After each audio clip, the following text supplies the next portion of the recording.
2 weeks into Qenda now. The last couple of days, I've had really urgency and runny stools. Have had two near misses where I didn't make the toilet, where I nearly didn't make the toilet, I guess. I'm keeping myself hydrated and taking the Qenda like normal, but not sure why my body is reacting like this now. Yeah, so you're taking Qenda Ultimate Fibre. It's a cleanse.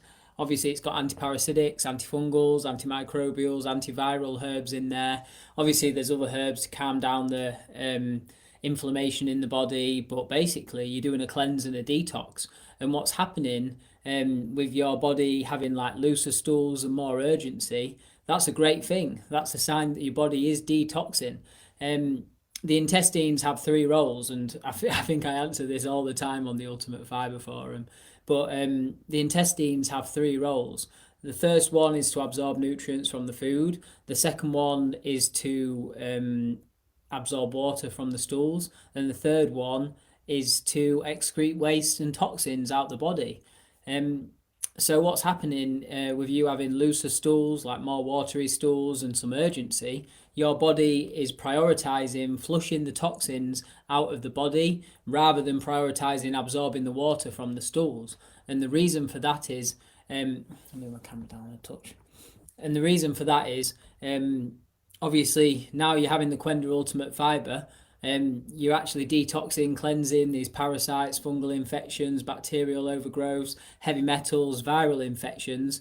And the last place your body wants them to be is in the intestines. So it's prioritizing flushing out these toxins because obviously, if they stayed in the intestinal lining or in the intestines, they'd absorb through the intestinal lining and get back into the blood. So when your body's detoxing, it's prioritizing flushing out these infections. Just the same like if you have a stomach bug, your body creates like loose stools and urgency to flush out the bug because the last place it wants it to be is in the intestines. And obviously you've got bitter herbs in the Qenda that cleanse the liver, the kidneys, the gallbladder, and obviously the liver cleans the blood, but then, and obviously does a lot of other stuff in the body, but then it dumps into the intestines. So the whole reason why I had the Qenda in the first place, as you've probably seen from our videos, you always have an underlying infection, whether it's parasites, bacterial overgrowth, fungal infections, and/or viral infections, and too much toxins built up in the body. So the Qenda is doing its job and it's flushing out these toxins. The best thing you can do is just continue with the Qenda. Continue. I think you said you've been on it a couple of weeks now. Oh no, was it a couple of days or a couple of weeks?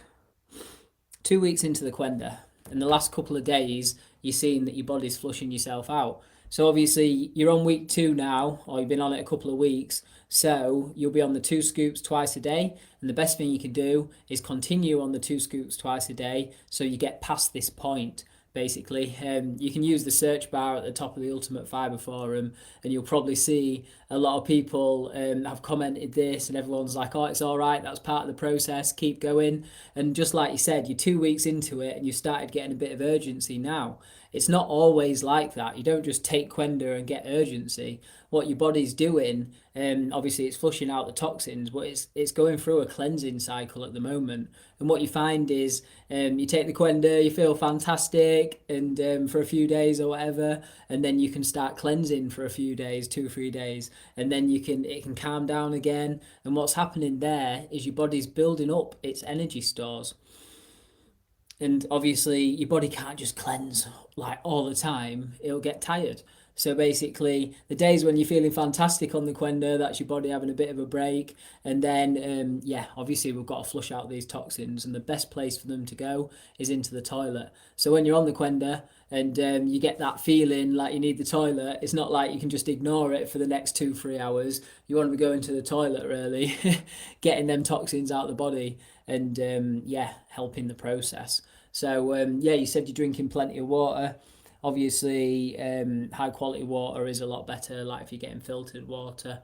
I did mention that on the last live. So, yeah, keep going. And then, because you're keeping yourself hydrated, obviously, with the water, put like a pinch of Himalayan salt or Celtic sea salt just to add some trace minerals and electrolytes in there as well. If you're having more watery stools, that'll keep you hydrated. So, yeah, it's all part of the process, Ollie. It's great. The best way to get the toxins out of the body is into the toilet where they belong. And keep an eye on your bowel movements and have a look what's coming out, and then yeah, you'll realize why your body's trying to flush it out. And usually people can see like little seed things, little tiny worms, like mucus, or like a white snot coming out, which can be candida. So yeah, keep going, mate, and stick to the 2 scoops twice a day. And yeah, it's just doing its job and flushing the toxins out your body. And if you think about it, we all have 4 elimination pathways. We have our breath, our sweat, our urine, and our feces. So if stuff's not coming out in the toilet, it's going to have to come out in our sweat and our breath and on our skin. So best place for it to go is out your anus and into the toilet. So yeah, keep up the good work, Ollie.